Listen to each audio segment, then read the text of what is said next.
Ini ada mim sukun, setelahnya huruf ro. Perhatikan media gambar di samping. Nuin, setelahnya huruf fa. Perhatikan media gambar di samping.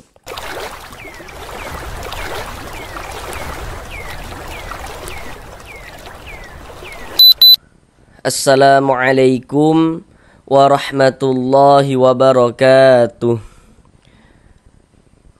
Apakah Bapak dan Ibu, saudara semuanya masih belum lancar di dalam membaca Al-Quran, kemudian masih belum memahami ilmu tajwid, ataupun merasa kesulitan dalam memahami ilmu tajwid Al-Quran? Mari belajar mengaji Al-Quran bersama kami. Di sini untuk tajwidnya akan kami jelaskan dengan pelan-pelan, sehingganya dengan penjelasan tajwid yang kami sampaikan dengan pelan-pelan, semoga Bapak dan Ibu saudara semuanya dapat bisa langsung dengan mudah dalam memahami ilmu tajwid Al-Quran. Karena dengan kita mempelajari ilmu tajwid, kemudian kita memahaminya, dan kemudian kita bisa menerapkan dengan sendirinya ketika membaca Al-Quran, maka tentulah akan memperbaiki bacaan Al-Quran kita. Semoga yang belum lancar di dalam membaca Al-Quran bisa segera lancar. Selanjutnya kami selalu mendoakan semoga Bapak dan Ibu saudara semuanya senantiasa diberikan kemudahan oleh Allah Subhanahu wa taala dalam berusaha untuk memahami ilmu tajwid Al-Quran, supaya dapat bisa segera memperbaiki dan juga dapat melancarkan bacaan Al-Qurannya. Kami juga selalu mendoakan semoga Bapak dan Ibu saudara semuanya senantiasa diberikan kesehatan oleh Allah Subhanahu wa taala. Semoga dipermudah segala urusan-urusannya, semoga dikabulkan segala hajat-hajatnya, dan semoga senantiasa dilancarkan rezekinya oleh Allah Subhanahu wa taala. Semoga senantiasa diberikan rezeki yang berlimpah ruah dan barokah, sehingganya dengan rezeki yang berlimpah dan barokah tersebut semoga bisa menjadi seorang ahli sedekah, dan nantinya semoga bisa beribadah umrah dan haji ke tanah suci Mekah. Amin amin ya rabbal alamin. Selanjutnya di dalam video ini juga telah kami cantumkan beberapa produk yang mana tahu nanti untuk minat ya dalam membelinya bisa langsung diklik saja dan bisa langsung dibeli produk-produk tersebut. Di antaranya ada buku-buku tajwid. Paling tidak kita di rumah adalah satu gitu punya buku tajwid untuk pegangan. Kemudian juga ada Al-Quran yang telah kami pilihkan ya, yang kami rasa Al-Quran tersebut sangat bisa sekali untuk membantu melancarkan bacaan Al-Qurannya di rumah. Karena di bawah tulisan Arabnya itu ada tulisan Latinnya. Nah, nanti kalau kita memiliki Al-Quran yang di bawah tulisan Arabnya itu ada tulisan Latinnya, nanti kita bisa gunakan untuk latihan di rumah dalam melancarkan bacaan Al-Qurannya. Kita baca tulisan Arabnya. Ketika kita menemukan kendala yang membuat kita tidak lancar dan kebingungan dalam membaca tulisan Arabnya, kita baca tulisan Latinnya, kita baca lagi tulisan Arabnya. Dengan kita rajin-rajin latihan semacam itu, semoga bisa segera lancar di dalam membaca Al-Qurannya. Baiklah, mari langsung kita mulai belajar mengaji Al-Qurannya. Kita lanjutkan kembali belajar mengaji Al-Quran dengan penjelasan tajwid yang akan kami jelaskan dengan pelan-pelan untuk membantu Bapak dan Ibu saudara semuanya dalam berusaha memahami ilmu tajwid Al-Quran, supaya dapat memperbaiki dan juga dapat melancarkan bacaan Al-Qurannya dengan mudah. Sekarang ini kita masih melanjutkan kembali pada surah Ali Imran ayat yang ke-47. Karena kemarin pada surah Ali Imran ayat yang ke-47 ini kita bagi menjadi 3 bagian supaya durasi videonya tidak terlalu lama. Karena di sini kami berusaha menjelaskan tajwidnya itu dengan pelan-pelan. Jadi target pencapaian dari pembelajaran yang kami buat ini, kami ingin semoga untuk tajwidnya itu bisa langsung dipahami dengan mudah dan langsung bisa dipraktekkan dengan sendirinya ketika membaca Al-Quran. Sekarang ini kita masuk pada bagian yang ketiga daripada surah Ali Imran ayat yang ke-47 ini. Pada bagian yang ketiga atau bagian yang terakhir ini kita akan belajar dari sini sampai selesai sini. Dari sini sampai sini. Sekarang marilah kita baca bersama-sama terlebih dahulu dengan pelan-pelan. Namun seperti biasa ya, kami selalu menyarankan setelah Bapak dan Ibu saudara semuanya mengikuti video pembelajaran yang kami buat ini, maka hendaknya nanti bacalah juga secara full surah Ali Imran ayat yang ke-47 tadi itu. Dikarenakan ini yang akan kita pelajari, jadi mari kita baca bersama-sama dengan pelan-pelan. A'udzu billahi minasy syaithanir rajim.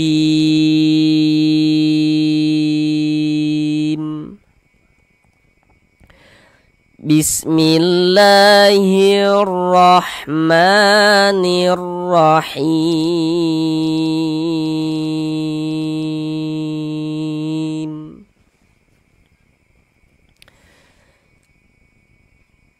Idza qada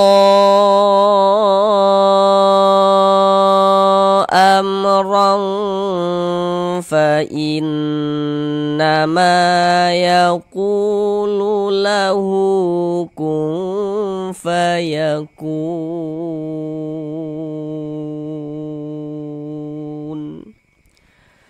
Sekarang marilah kita bahas tajwidnya dengan pelan-pelan. Yang pertama di sini idza, za dibaca panjang. Kenapa kok za ini dibaca panjang? Apa tanda panjangnya? Sekarang perhatikan media gambar di samping. Di situ ada bacaannya rumus mad tabi'i atau mad asli. Jadi mad tabi'i itu dia memiliki 3 huruf mad. Jadi ada 3 huruf mad yang dapat menunjukkan terjadinya bacaan panjang. Apa saja huruf-huruf mad tersebut? Yang seperti rumus 1, rumus 2, rumus 3 yang warna-warna hitam itu. Rumus 1 warna hitam, huruf ya sukun sebelumnya harokat kasrah. Jadi kalau ada huruf ya sukun sebelumnya harokat kasrah, maka huruf yang memiliki harokat kasrahnya dibaca panjang. Rumus 2 warna hitam, huruf alif, huruf waw sukun sebelumnya harokat dhammah. Jadi kalau ada huruf waw sukun sebelumnya harokat dhammah, maka huruf yang memiliki harokat dhammahnya dibaca panjang. Rumus 3 warna hitam, huruf alif sebelumnya harokat fathah. Jadi kalau ada alif sebelum alif ada harokat fathah, maka huruf yang memiliki harokat fathahnya dibaca panjang. Kemudian di dalam Al-Quran untuk menunjukkan tanda panjang, huruf-huruf mad itu bisa ditulis dalam bentuk seperti yang warna-warna hitam itu. Yang artinya dari segi bacaan, huruf madnya itu dari segi tulisan ya, huruf madnya itu kelihatan ada dari segi tulisan, dapat kita lihat seperti itu. Kemudian nantinya juga di dalam Al-Quran untuk menunjukkan tanda-tanda panjang, huruf-huruf mad tersebut bisa saja tidak ditulis dalam bentuk seperti yang warna-warna hitam itu. Namun huruf madnya itu dikira-kirakan diganti dengan simbol-simbol yang dapat menunjukkan tanda panjang seperti yang warna-warna biru itu. Jadi yang warna-warna biru itu pada dasarnya adalah yang warna hitam seperti itu. Sedangkan za ini dibaca panjang. Za dibaca panjang, penjelasannya itu terletak di rumus 3 yang warna hitam. Kami ulangi sekali lagi cara kita memahami rumus 3 yang warna hitam. Di rumus 3 warna hitam, di situ kan ada alif tuh, ada alif. Sebelum alif ada harokat fathah, ada baris fathah ya, tanda baca fathah yang baris miring di atas tuh. Kemudian di bawahnya itu ada titik-titik kan di situ. Nah, titik-titik di sana itu maksudnya itu letaknya huruf yang dibaca panjang sebab dia memiliki tanda baca fathah tersebut. Jadi, kita pahami dari awal. Cara kita memahaminya rumus 3 warna hitam, yakni kalau kita baca Al-Qur'an bertemu alif. Sebelum alif ada huruf yang memiliki baris fathah, ada huruf yang memiliki harokat fathah ya, tanda baca fathah, maka huruf yang memiliki harokat fathah tersebut dibaca panjang. Contoh dalam bacaan Al-Quran seperti ini. Baca Al-Quran kita nih bertemu alif nih. Ini alif nih. Sebelum alif, di sininya ini alif. Sebelum alif, maka berarti yang berposisi sebelah sini. Yang sebelah kanan alif nih alif. Sebelah kanan mana? Sebelah sini. Kalau sebelah sini kan kiri, sebelah kiri kanan kita nih. Jadi kalau ada alif, sebelum alif ya ada ini nih. Ada baris fathah nih. Ada huruf yang memiliki baris fathah nih ya. Baris satu di atas huruf nih, namanya baris fathah. Ada alif, sebelumnya ada huruf yang memiliki baris fathah, maka huruf yang memiliki baris fathah tersebut dibaca panjang. Sehingganya za ini kita baca panjang, mad tabi'i panjang 2 harokat sesuai dengan rumus 3 warna hitam. Idza qada Do dibaca panjang. Ini namanya adalah mad jaiz munfasil. Namun pada awalnya namanya mad tabi'i. Kemudian mad tabi'inya berubah menjadi mad jaiz munfasil. Kenapa kok dari mad tabi'i bisa berubah menjadi mad jaiz? Apa sebabnya? Apa yang mempengaruhi begitu? Sekarang perhatikan dulu rumus 3 yang warna biru. Sudah diperhatikan ya, sudah dilihat rumus 3 warna biru? Sekarang perhatikan penjelasan kami.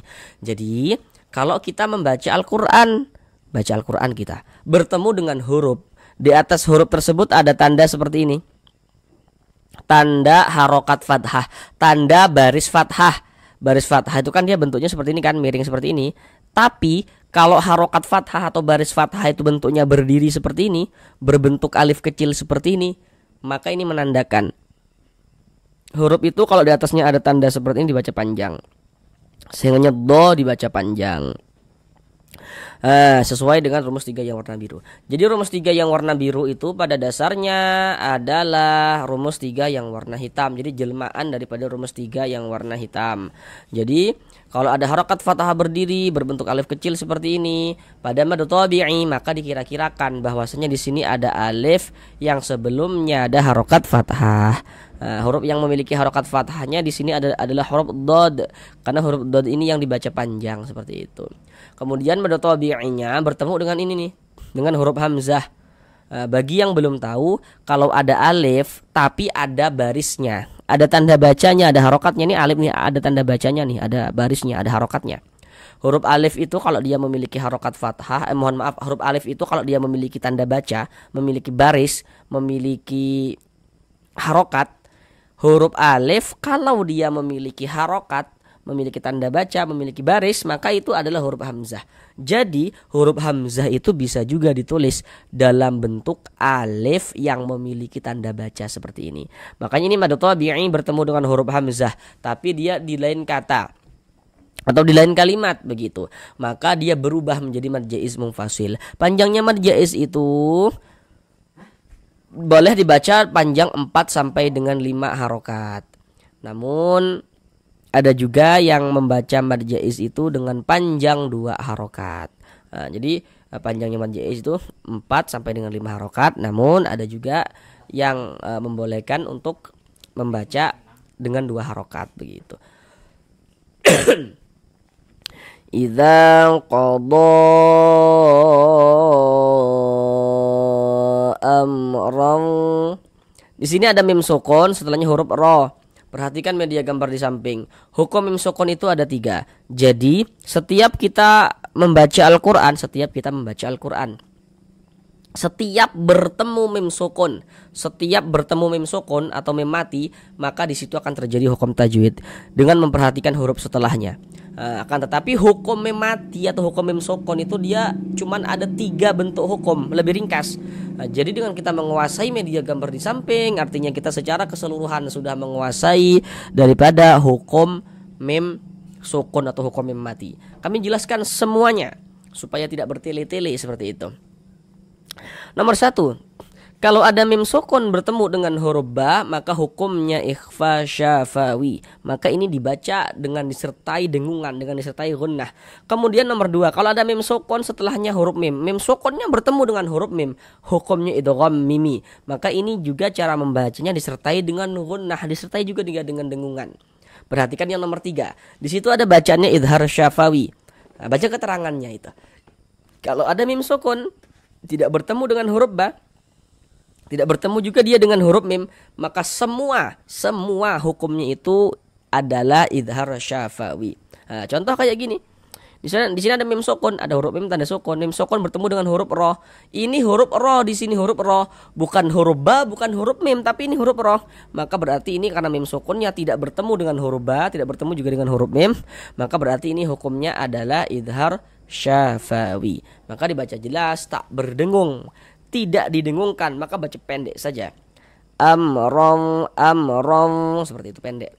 Kemudian huruf ro memiliki tanda baca fathatain. Jadi kalau huruf ro itu memiliki tanda baca baris di atas, baik itu barisnya 1 atau barisnya 2 seperti ini, baik itu fathah atau fathatain, maka huruf ro dibaca tabkhim, dibaca tebal. Enggak, maka lidah kita naik terangkat ke atas, tebalkan huruf ro-nya. amron fa innama, tanwin setelahnya huruf fa. Perhatikan media gambar di samping.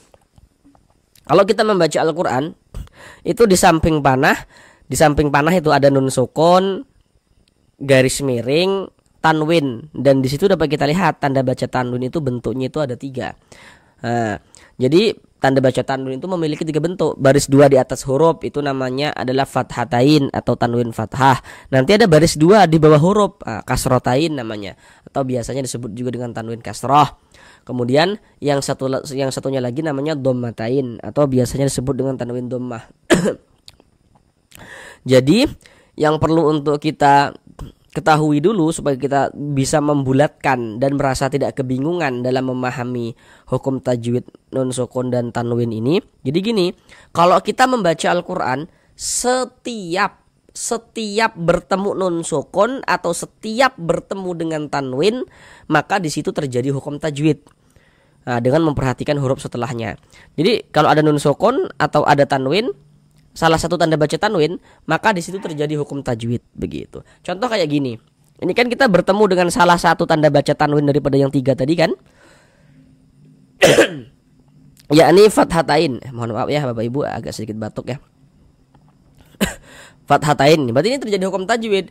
Untuk menentukan hukum tajwidnya, perhatikan huruf setelahnya. Tanwin setelahnya di sini huruf fa. Nah, huruf fa inilah huruf apa? Ini yang harus kita ketahui supaya kita bisa menentukan hukum tajwidnya. Kita lihat huruf fa ini dia masuk pada ikhfa hakiki. Jadi huruf ikhfa hakiki itu ada 15. Supaya kita bisa menguasai hukum ikhfa hakiki, maka huruf-hurufnya itu harus kita hafal. Jadi huruf-huruf yang 15 daripada ikhfa hakiki harus kita hafal supaya kita bisa menguasai hukum ikhfa hakiki. Itu kan hurufnya ada 15 itu. Kalau kita hafal sekaligus, apalagi yang sudah tidak muda lagi usianya gitu, pasti akan merasa kesulitan. Enggak hafal-hafal nih, lupa nih gitu kan ya. Maka hafal saja bertahap, pelan-pelan. Habis sholat hafal 2 huruf, habis sholat hafal 2 huruf. Dalam sehari semalam ada 5 waktu sholat. Dalam sehari semalam sudah hafal 10 huruf. Besoknya di hari kedua, maka kita akan hafal keseluruhan 15 huruf tersebut gitu. Bertahap saja ngapalnya. Sedangkan huruf fa ini dia masuk pada ikhfa hakiki ausat. Kenapa kok dikatakan ausat? Karena makharijul huruf nun dengan huruf fa itu dia di tengah. Jadi dia di tengah-tengah, tidak jauh juga tidak dekat begitu. Huruf nunnya mana nih huruf nunnya? Enggak ada huruf nunnya di sini kok tadi dikatakan huruf nun gitu kan. Nah, di sini ada tanwin. Ketika kita mengucapkan tanwin, membaca huruf yang memiliki tanda baca tanwin, maka di ujungnya itu ada huruf nunnya tuh. Ini kan seharusnya kita baca amron, ban bin bun, tan tin tun, san sin sun. Nah, ada kan di ujungnya tuh huruf nun sukunnya. Yang tampak kelihatan dia kalau kita ucapkan saja. Jadi huruf nun sukun pada tanwin itu tampak kelihatan kalau kita ucapkan. Tapi dari segi tulisan ada nggak nun sukunnya? Nggak ada. Tapi ini kalau kita ucapkan ada huruf nunnya. Amron, nah kan ada kan? Nah itu dari segi makharijul huruf dia di tengah-tengah. Di tengah. Tidak jauh juga tidak dekat begitu dengan huruf fa ini. Cara membaca ikhfa hakiki itu dibaca samar dan berdengung. Yang dibaca samar itu apanya? Bunyi nun sukun atau bunyi tanwin itu yang kita samarkan. Karena di sini yang kita temui tanwin, bunyi tanwin kita samarkan. Kemudian setelah kita samarkan kita dengungkan, disertai dengan dengungan, digunahkan. Amron. Ini jangan dibaca amron jelas itu jangan, tapi disamarkan. Amron. Kemudian dengungkan. Jadi di bagian romnya itu suaranya itu kita tahan, kita panjangkan sebentar ya, kira-kira sepanjang 2 harokat. Amron fa innama. Di sini ada huruf non bertasydid. Tanda tasydid itu seperti ini, seperti angka 3 terbalik atau seperti huruf W. Perhatikan media gambar di samping. Huruf non bertasydid, huruf mim bertasydid itu hukumnya gunnah musyaddadah. Kemudian perhatikan catatan kecil di bawahnya itu. Itu catatan tujuannya untuk memudahkan Bapak Ibu yang masih pemula supaya tidak sampai salah dalam menentukan hukum. Supaya tidak sampai salah. supaya bisa membedakan antara hukum gunnah dan idgham seperti itu. Karena nanti kalau hanya kami katakan huruf nun bertasydid, huruf mim bertasydid hukumnya gunnah musyaddadah. Nah, nanti yang masih pemula dalam belajar tajwid, belum mengerti hukumnya idgham, nanti akan mengira dan akan berpikir, oh berarti semua huruf nun yang ada tanda tasydidnya, semua huruf mim yang ada tanda tasydidnya, berarti hukumnya gunnah musyaddadah ya gitu. Akan berpikir seperti itu, padahal tidak gitu. Nanti ada huruf nun ada tanda tasydidnya, ada huruf mim ada tanda tasydidnya, tapi hukumnya bukan gunnah musyaddadah tapi menjadi idgham begitu. Karena kemasukan sesuatu. Sesuatu itu apanya? Yang seperti catatan di bawah itu gitu. Nah, cuman kalau ada orang bertanya apa hukumnya nun bertasydid, mim bertasydid, jawab saja hukumnya gunnah musyaddadah. Catatan kecil di bawah nggak perlu dijelaskan karena kan itu tujuannya kami buat catatan tambahan untuk memudahkan supaya tidak keliru dalam menentukan hukum begitu. Nah, jadi penggunaannya itu seperti ini.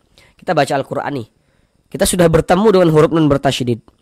Nah, sementara kan kita masih pemula misalnya, belum tahu hukumnya idgham gitu kan.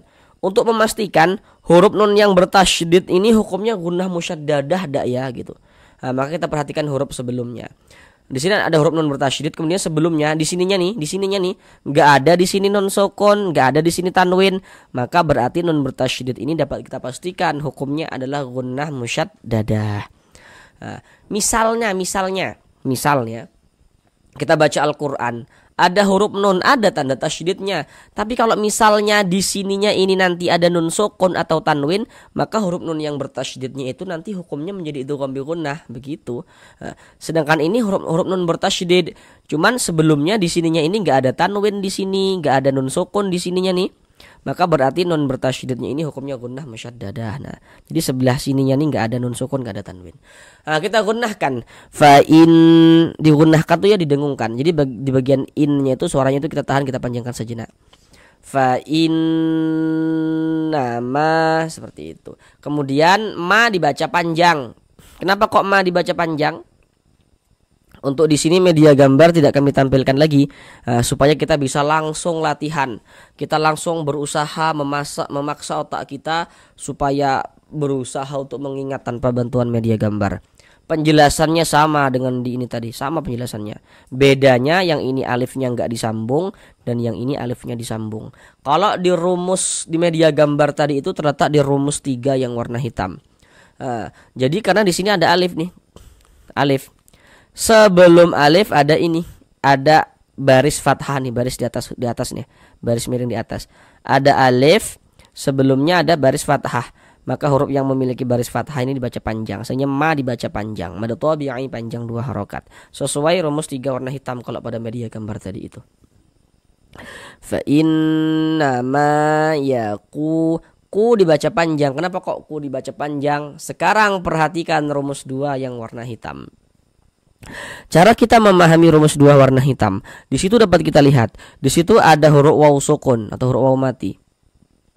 Sebelum waw sukun ada harokat dhammah, ada baris dhammah.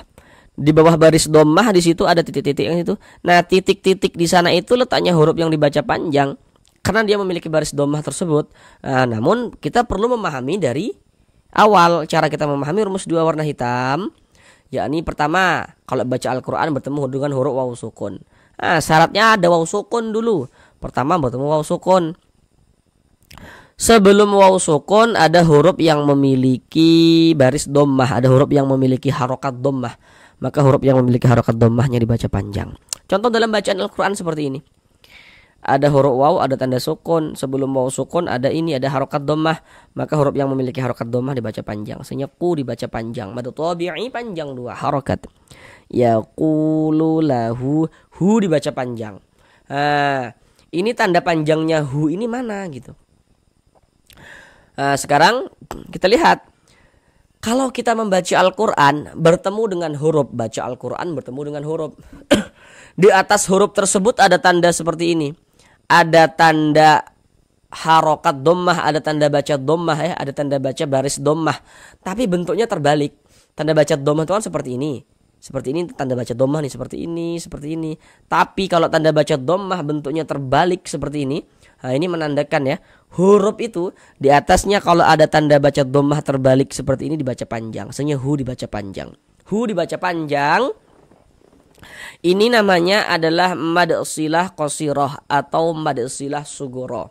Karena di sini huruf h-nya ini huruf h dhamir. Jadi dia isim dhamir. Aduh, kami nggak tahu pula tuh gitu kan gimana maksudnya gitu. Pahami saja kalau ada huruf H bentuknya kayak gini nih nih. Nah, itu huruf H dhamir gitu. Gitu aja kalau yang masih pemula-pemula. Kemudian huruf H dhamir ini diapit oleh dua huruf yang berharokat, diapit oleh dua huruf yang hidup seperti itu. Jadi di sininya ini hurufnya itu bukan sukun, di sini nggak sukun. Di sini juga nggak sukun hurufnya, di sini nggak sukun atau di sini nggak sukun gitu. Jadi di sini hurufnya, di sini bukan huruf mati, di sini juga bukan huruf mati. Nah, kemudian di sininya ini bukan hamzah begitu. Maka berarti hu ini adalah mad silah qasirah. Karena ada huruf ha dhamir yang diapit oleh dua huruf yang hidup, oleh dua huruf yang berharokat seperti itu. Dan mad silah itu berlaku tanda panjangnya hanya ketika kita wasolkan. Tapi kalau kita wakofkan gugur tanda panjangnya. Ini misalnya kita berwakaf di sini, maka hu ini dibaca pendek, huruf h kita matikan. Yaqululah. Kita baca lulah. Gugur tanda panjangnya kalau misalkan kita berhenti di mad silah. Tapi kalau misalkan kita wasolkan baru berlaku tanda panjangnya. Yaqulu lahu kun fayakun, lahu kun. Berlaku tanda panjangnya kalau kita langsungkan bacanya gitu. Yang terpenting kita tahu dulu, kita pahami dulu yang mudah-mudah gitu supaya nggak merasa pusing kan. Oh, huruf itu kalau di atasnya ada tanda seperti ini dibaca panjang. Udah gitu aja kalau untuk awal-awal supaya nggak merasa kesulitan gitu. Panjangnya dua harokat juga ini. Yaqulu lahu kun fayakun. Di sini ada huruf nun sukun, ada huruf nun tanda sukun tuh seperti ini. Huruf sukun atau huruf mati itu maksudnya sama saja. Nah, tadi kan sudah kami katakan tuh, kalau di situ ada nun sukun atau di situ ada tanwin, maka di situ terjadi hukum tajwid. Tadi di sini ada tanwin, terjadi hukum tajwid. Di sini ada nun sukun, terjadi hukum tajwid. Pokoknya di mana ada nun sukun di situ terjadi hukum tajwid.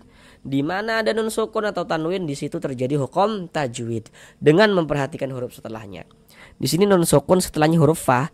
Nah, huruf fa ini huruf apa? Tadi masih ingat enggak? Jadi untuk di sini media gambar tidak kami tampilkan lagi karena sama huruf fa ini sama dengan ini tadi. Masih ingat enggak huruf fa ini huruf apa? Huruf fa masuk pada ikhfa hakiki awsat. Nah, maka kita baca dengan samar. Bunyi nun sukunnya kita samarkan, kemudian kita dengungkan. Nah, dia masuk pada ikhfa hakiki awsat. Sama dengan ini. Makanya di sini media gambar tidak kami tampilkan lagi supaya kita langsung latihan tanpa bantuan media gambar seperti itu. Kung, jadi bagian kung itu suaranya kita tahan, kita panjangkan sepanjang dua harokat. Kung fayakun. Kun dibaca panjang. Ini namanya adalah mad arid li sukun, namun pada awalnya namanya mad tabi'i. Untuk di sini juga media gambar tidak kami tampilkan lagi. Mad tabi'inya yang mana? Mad tabi'inya, huruf mad tabi'inya mana gitu. Pasti Bapak Ibu sudah tahu nih, mad tabi'inya yang mana? Yang ini. Karena di sini ada huruf waw sukun, ada huruf waw, ada tanda sukun. Sebelum waw sukun ada ini, ada harokat dhammah. Sama dengan ini penjelasannya tadi. Kalau di media gambar tadi itu dirumus dua warna hitam. Ada huruf waw, ada tanda sukun, waw sukun atau waw mati. Sebelumnya ada harokat dhammah nih, maka huruf yang memiliki harokat dhammah ini dibaca panjang. Artinya ku dibaca panjang. Ku dibaca panjang mad tabi'i pada awalnya. Kemudian mad tabi'i bertemu dengan huruf yang disukunkan, bertemu dengan huruf yang dimatikan. Untuk di sini huruf yang disukunkannya adalah huruf nun. Ku ditambah huruf nun yang disukunkan dibaca kun. Mad tabi'i bertemu dengan huruf yang disukunkan sebab berwaqaf, maka dia berubah menjadi mad arid li sukun. Panjangnya mad arid li sukun itu boleh dibaca dengan panjang 2 harokat atau 4 harokat atau 6 harokat. Yang terpenting konsisten dalam sekali bacaan. Maksudnya konsisten itu, kalau mad arid li sukun kita baca dengan panjang 2 harokat, maka semua mad arid li sukunnya kita panjangkan 2 harokat. Kalau mad arid li sukun kita baca dengan panjang 4 harokat, maka semua mad arid li sukunnya kita panjangkan 4 harokat. Begitu juga kalau 6 harokat, maka semuanya kita panjangkan 6 harokat. Nggak boleh selang-seling seperti itu. fayakun. Huruf yang disukunkan huruf nun. Ini kalau kita berwakaf, berhenti di huruf nun ini, kita baca fayakun. Jangan dibaca fayakunu, nu baru berhenti, jangan. Tapi kita baca fayakun. Mengapa begitu? Jadi apabila kita membaca Al-Quran, kemudian kita itu berwakaf, kita itu berhenti di huruf yang tidak dibaca panjang, maka hurufnya kita sukunkan, hurufnya kita matikan. Ini kita baca Al-Quran, berhenti kita di huruf nun. Untuk di sini huruf nunnya yang kita temui tidak dibaca panjang. Tadi kami katakan apa? Kalau berwakaf atau berhenti di huruf yang tidak dibaca panjang, maka hurufnya kita sukunkan, kita matikan. Sehingganya ini kita baca fayakun. Seperti itu. Sekarang mari kita ulang bersama-sama sekali lagi dari awal. Idza qada amran fa innama yaqulu lahu kun fayakun.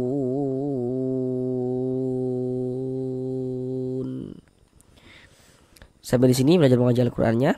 Sampai bertemu di pembelajaran yang berikutnya. Assalamualaikum warahmatullahi wabarakatuh.